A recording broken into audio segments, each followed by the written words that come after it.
दोस्तों, आइए आज मैं आपको एक कहानी सुनाने जा रही हूँ। इस कहानी का उन्वान है लालच की कीमत। पुराने जमाने में एक राजा था। उसका एक मंत्री था जो हर समय अच्छी सलाह दिया करता था। राजा उसकी बात से बहुत खुश था। इसी बात पर उसने उस मंत्री को एक गांव का मुखिया बना दिया। कोई भी मुखिया की बात को नहीं टाला करता था। सब उसकी बात को हमेशा मान लेते थे। उसका सब बहुत अच्छे से सम्मान करते। मुखिया बहुत ही लालची था। उसे हमेशा अधिक से अधिक धन कमाने की इच्छा थी। उसके इन सब बातों के बारे में गांव वालों को कुछ भी नहीं पता था। इसीलिए उसने जंगल में रहने वाले डाकुओं से दोस्ती कर ली। उसने उन डाकुओं के सरदार से कहा, तुम लोग गांव को लूटने के लिए एक दिन हम निश्चित कर देते हैं। उस दिन मैं किसी बहाने से गांव वालों को इधर जंगल ले आऊंगा और तुम लोग गांव में घुसकर सारे सामान को लूट लेना। उसके बाद लूट का सारा धन हम बराबर बराबर बांट लेंगे। इस बात पर डाकू भी तैयार हो गए। दिन निश्चित कर दिया गया। मुखिया ने गांव वालों को एक जगह पर जमा करके बोला, भाइयों, हम जिस त्योहार को मनाने जाने वाले हैं, उस त्योहार को मनाने के लिए हमें तरह तरह की फूल पत्तियां चाहिए होंगी। इसमें आप सबका को मेरा हाथ बटाना बहुत जरूरी है ताकि देवता इस बात से प्रसन्न हो और सुख शांति दे। गांव वाले मान गए। सब जंगल चले गए। उसी दिन एक व्यापारी वहां आया था व्यापार करने के लिए। तो वो उनकी प्रतीक्षा करने लगा।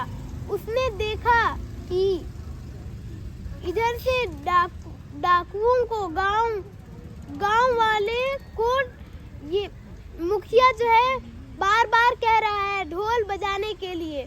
उसकी यह एक चाल थी कि ढोल की आवाज सुनकर डाकू सब बाहर भाग जाएं।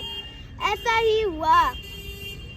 डाकू सारे भाग गए और वो व्यापारी उठ खड़ा हुआ क्योंकि वो मुखिया की सारी चालाकी समझ चुका था। उसने कहा, भाइयों, आइए मैं आपको सच बताता हूँ। ये आपका मुखिया बड़ा धोखेबाज है। इसी ने आपसे कहकर ढोल बजवाकर डाकुओं को भागने में मदद की है। और सारे गांव वाले भी रोने चिल्लाने लग गए अपने घरों को खाली देख के, क्योंकि उन्होंने अपने घर में ताला भी मारा था। अपने घरों को खाली देखकर सब रोना धोना करने लगे। मुखिया ने तो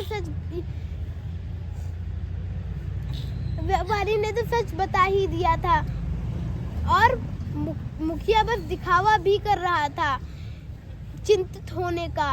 कहा कि हम दोषी को पकड़ लेंगे। जब उन्होंने व्यापारी से सच सुना तो वो कहे कि हम शीघ्र ही राजा के पास जाएंगे और इसकी शिकायत करेंगे। राजा के पास जाते ही उन्होंने सारी बात बता दी। राजा ने जब जांच करवाया तो सारा सच सामने आ गया। मुखिया ही दोषी पाया गया।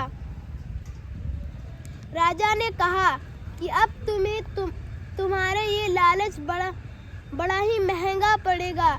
तुम्हारी सारी सुख सुविधाएं छीन ली जाएंगी।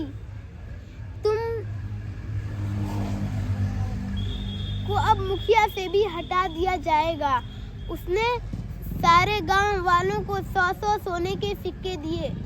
इसलिए दोस्तों, हमें कभी भी लालच नहीं करना चाहिए, चाहे वो किसी भी चीज का हो। लालच करने वाले को हमेशा ही सजा मिलती है। लालच बुरी चीज करवाते हैं, जैसे कि चोरी करना। इसलिए हमें किसी भी चीज की लालच नहीं करनी चाहिए, बहुत अच्छा, चाहे वो स्कूल में हो हम, चाहे कहीं भी। बहुत बहुत अच्छा। बताइए कि जो बादशाह था, जो राजा था, उन्होंने मुखिया को अपने पद से क्यों हटा दिया? कौन बताएगा? क्या किया था?